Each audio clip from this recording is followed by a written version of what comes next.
মুত্তাকিদের প্রথম বৈশিষ্ট্য দান করে। আপনারা দান করেন তো?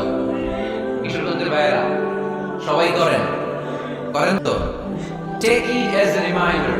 আজকের এই আলোচনাটা একটা রিমাইন্ডার হিসেবে নেন, যাদের দান করতে একটু সমস্যা, মনে থাকে না, অলসতা বা একটু কিপটামির মনোভাব আছে, এই কিপটামি কৃপণতা ভুলে যান। দেন, দেন না একটু।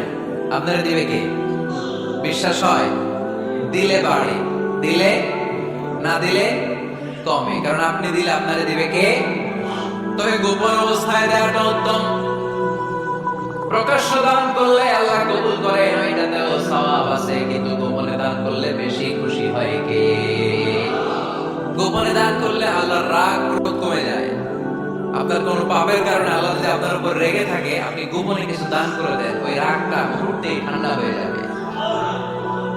7 শ্রেণীর ব্যক্তিকে আল্লাহ তাআলা আরশের নিচে ছায়া দেবে কিয়ামতের দিন, যেদিন আকাশের সূর্যটা মাথার কাছে চলে আসবে, জমিনটা তামার জমিন হয়ে যাবে, তৃষ্ণায় মানুষের জিহ্বা বের হয়ে কুকুরের মতো নাভির সামনে ঝুলতে থাকবে।